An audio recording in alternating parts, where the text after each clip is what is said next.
Hi everyone, thank you so much for joining me. My name is Kristen and today I just want to go over my currently inked pens that I used in the month of February 2024. So I did not use them as much as I had hoped. Life happened. I'm trying to get back into a routine of things for the month of March and I feel that I'm getting there, but my fountain pens really took a back seat for the past couple months. So I'm just going to go ahead and let you know what I have noticed with these fountain pens, even though I did not get a chance to really learn them as much as I had hoped. The first pen that I'm going to talk about is the Esterbrook Model J in Antique Rose. This fountain pen has the Taccia nib, ground by CY, and it is inked up with Diamine Walnut.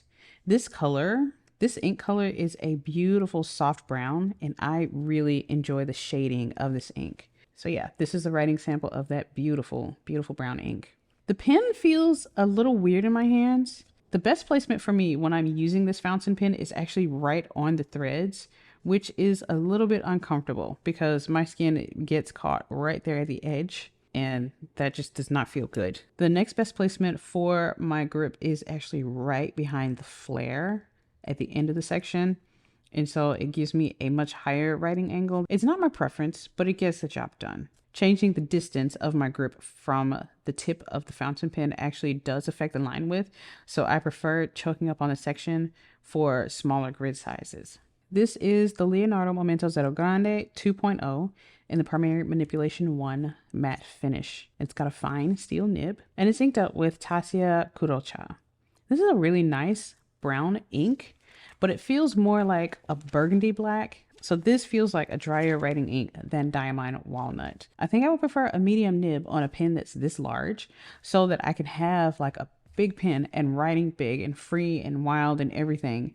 I think that that would be really nice with this one, or even a stub nib would be really nice with this size pen. The Momento Grande 2.0 feels a little ridiculous in my hands when I'm attempting to write small text. I feel the need to write large because the pen is large. So I got a few hand cramps during this writing session and other writing attempts whenever I tried to control such a wide pen for such small handwriting. Oh, just as a reminder, the tines were misaligned. They felt misaligned. Something was scratchy with this fountain pen nib. So after adjusting the tines a little bit more throughout the month, I realized that the tipping material for this pen is off center. I wonder if I can zoom in so you can see what's going on here. So I'm not sure if you can actually see that, but the tipping material is off center. The nib slit looks like it was cut evenly for the left and right tines, but the actual tipping material at the end of the nib looks like it was applied or at least finished unevenly.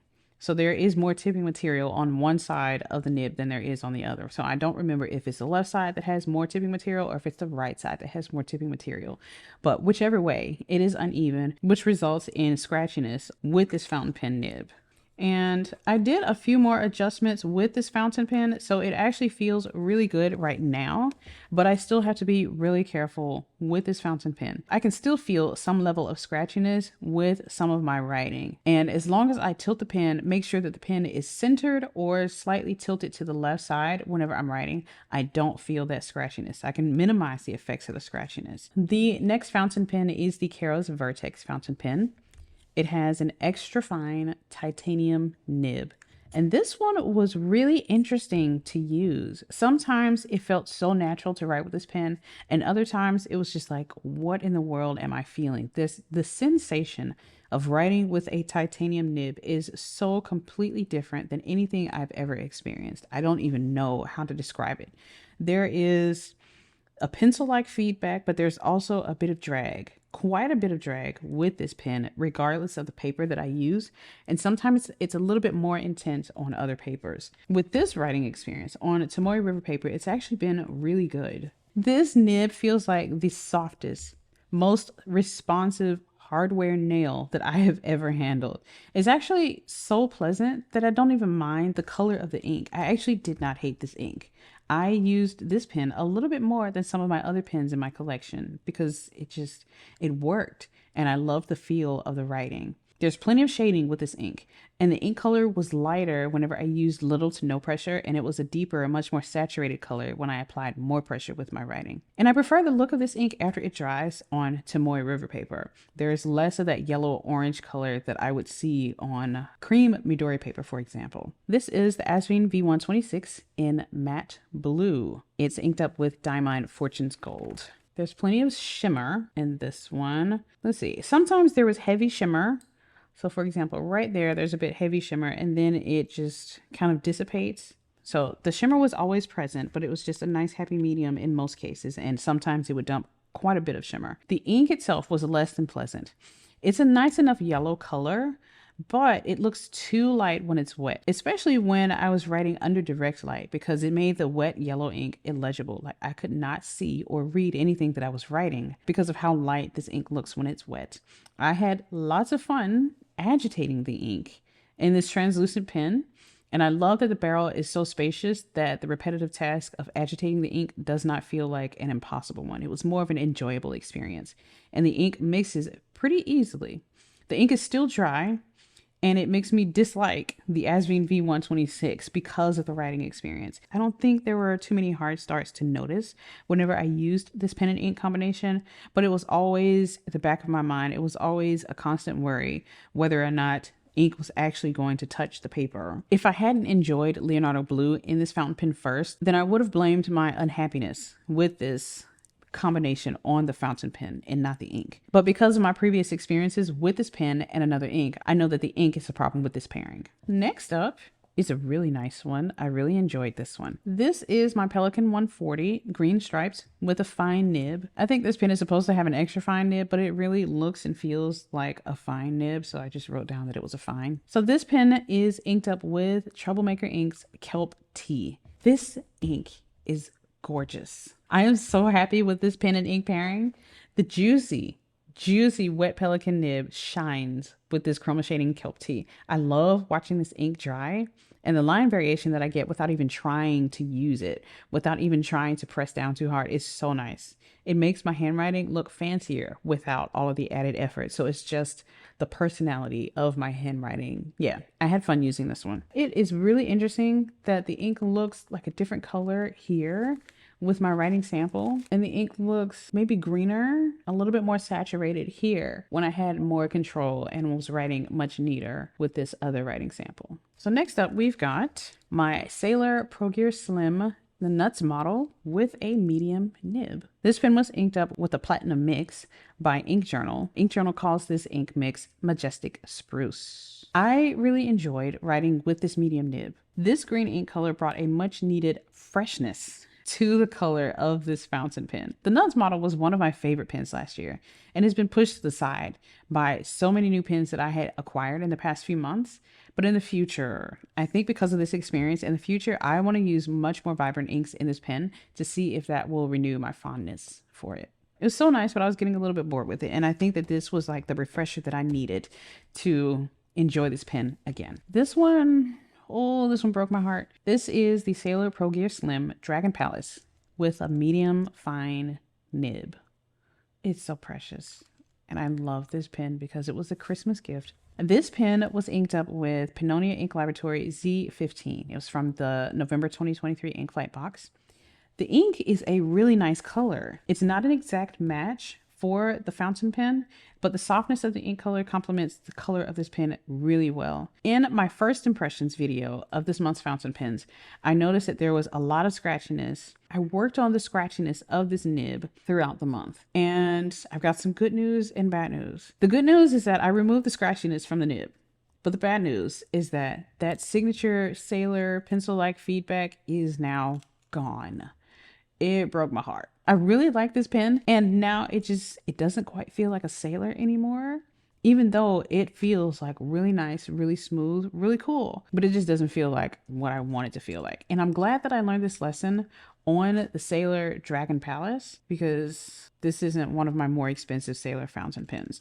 Now, I know that for Sailors in particular, and any other fountain pen where I really enjoyed a very specific type of feedback, or glassy smoothness, I'm going to let actual nib meisters work on those fountain pens that need the work. This is a good life lesson, and I'm glad that I learned it with this one. It is a very pleasant writer. I'm just sad that that feedback is gone. We'll see if I can get this one looked at by a nib meister at the 2024 San Francisco Pen Show. But yeah, this was a very, very valuable lesson to learn. There's still that architect-like shape to the nib grind, but the feedback is just gone. This is the Sailor 1911 Large in Maroon with an extra fine nib. This was the one that I was really excited about using this month, and I am so glad that I inked it up with Taccia Sabimidori.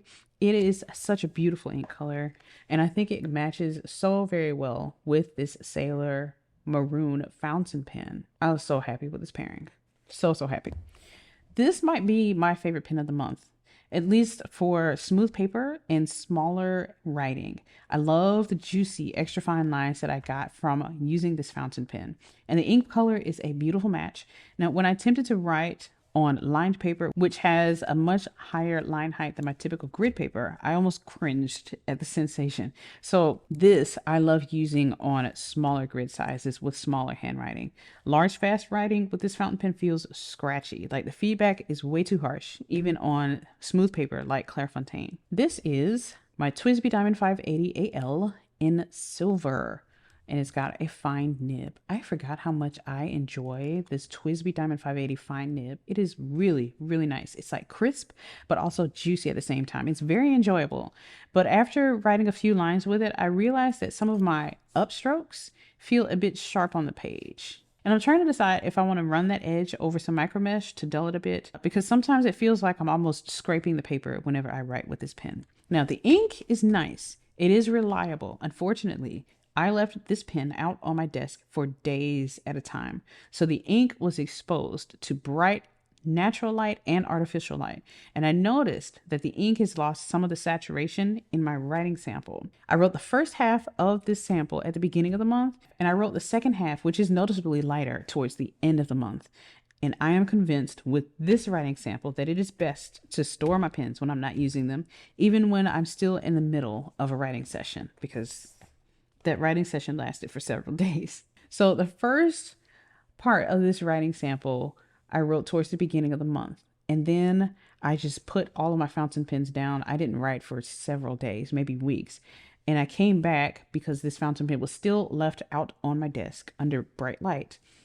Down here is where everything just looks a little bit different. I think I started like right there. This is a much more pale, less saturated ink down here than it was up here. Now, it wasn't a drier writing experience. It was the same writing experience, but the color of the ink is different because of the fact that I did not store the fountain pen whenever I was not using it. This is a Drewnem Pisane Orion fountain pen in the wind finish. So this is both maple and resin in here. And this fountain pen has a medium Bach nib, and it's inked up with Diamine Sparkling Shadows. This is a beautiful, beautiful gray ink with a gold shimmer, and the gold shimmer is really fine, really subtle in this ink, and it is so subtle that I actually could not find any gold shimmer in here until the writing sample was completely dry.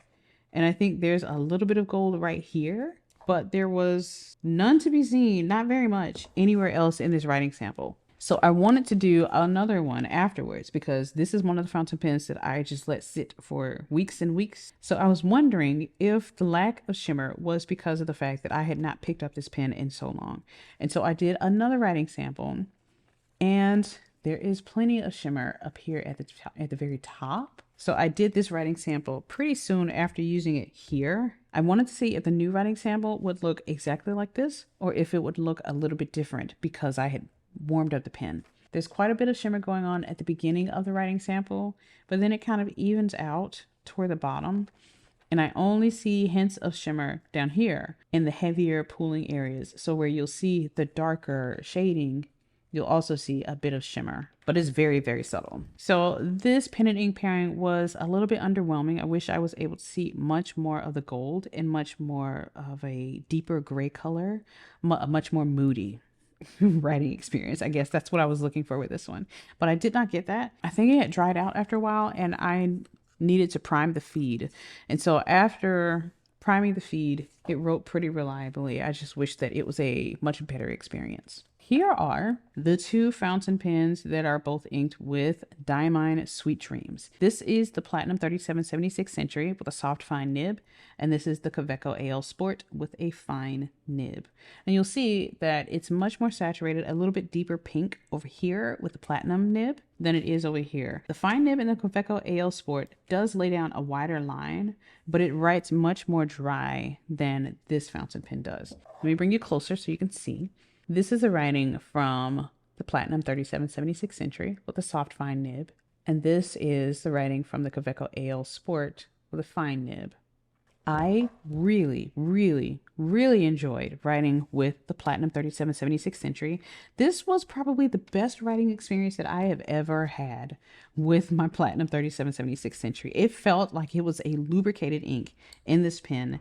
And I love the fact that it was a deep, richer pink than it was over here. Here I did not enjoy the writing experience with the Kaweco AL Sport because it always felt like the ink was going to dry out or just stop writing if I did not use enough pressure. So sometimes I put a little bit more pressure in my writing, and then down here I was like, okay, so what if I write really light, really softly with barely any pressure? Will it still write? It did. It never looked consistent to me. So if you see the word salvation right here, at the very beginning of this word, it was very light, very thin writing. But if I used a little bit more pressure, starting with the V, you'll see thicker lines. The writing experience was very uneven. So sometimes there were really skinny, really thin lines, depending on the amount of pressure that I used. And then if I used a little bit more pressure, more ink would come out. And it seemed like an okay experience. And then I also worried that if I put down too much ink, that maybe it would start to feather on this paper. It seemed like it almost feathered here on that eye. That eye looks a little bit jagged. So I did not enjoy this experience. This was one of my more pleasant experiences for the month of February. This was one of the worst experiences for the month of February. And I thought that was pretty interesting to have two polar opposite experiences with the same ink just because of the pen that I used. That is my experience with all of these fountain pens and inks for the month of February 2023. So let me go ahead and rank these from most to least favorite. My number one favorite pen and ink pairing was the Esterbrook Model J with Diamine Walnut. Now I know that I mentioned that I did not really enjoy the writing experience as far as the placement of my fingers on the pen. But the overall package, the ink color, and the fact that I grabbed this pen more than anything else in my collection for the month of February, it just has to go in the number one spot. And of course, number two is the Sailor 1911 Large with the extra fine nib inked up with Taccia Sabimidori. The only reason why this was pushed down to number two and not number one was because I could not write large with this fountain pen, large and fast with this pen. If I needed to make a quick note on a piece of paper, like it had to be really tiny and it had to be really carefully. So I could write in all situations with this fountain pen, but I felt a little bit too restricted with this pen. That doesn't mean that I love it less, but I feel that this one is made for very specific situations. Next is the Pelikan 140 with Troublemaker inks, Kelp Tea, a beautiful pairing. I love the ink color and how it changed colors as it dried. Number four is the Platinum 3776 Century with a soft fine nib inked up with Diamine Sweet Dreams. It was a beautiful experience. I just think I loved the ink colors in these fountain pens a little bit more than Sweet Dreams. In fifth place is the Kara's Vertex fountain pen with the extra fine titanium nib inked up with Pennonia Ink Laboratory S11. It's a very interesting ink color that I did not hate, that I came to enjoy on some level. And the nib was just, it was good and something new. So I really enjoyed exploring this pen this month. Number six is the Sailor Pro Gear Slim Nuts with a medium nib inked up with the Ink Journal Majestic Spruce. In seventh place is the Sailor Pro Gear Slim Dragon Palace with a medium fine nib inked up with Pennonia Ink Laboratory Z15. A beautiful pairing for me. In eighth place is the Leonardo Momento Zero Grande 2.0 in Primary Manipulation 1 matte with a fine nib inked up with Taccia Kurocha. And I forgot to mention that the ink here in this pen, it always seems to stain the section So we'll see how that works when I clean this one out. And number 9 is the Drewnem Pisane Wind fountain pen with a medium nib inked up with Diamine Sparkling Shadows. It's a pretty good color match, but I wish the writing experience was better. In 10th place is the Asvine B126 in matte blue with a medium nib inked up with Diamine Fortune's Gold. 11th is the TWSBI Diamond 580 Silver with a fine nib inked up with Diamine Indigo. In 12th place was the Kaweco AL Sport in gray anthracite with a fine nib inked up with Diamine Sweet Dreams. I also forgot to mention that quite a few times that I opened this fountain pen, there was plenty of pink ink just coating the section and barrel of this pen. So I felt pretty inconvenienced that every time I opened this fountain pen that I had to clean it off before I started writing. So this is the final ranking for my fountain pens that I used during February 2024. I hope you enjoyed my review of these pens and inks. If you have any questions, leave them in the comments below, and I will see you all in the next video. Have a great day. Bye-bye.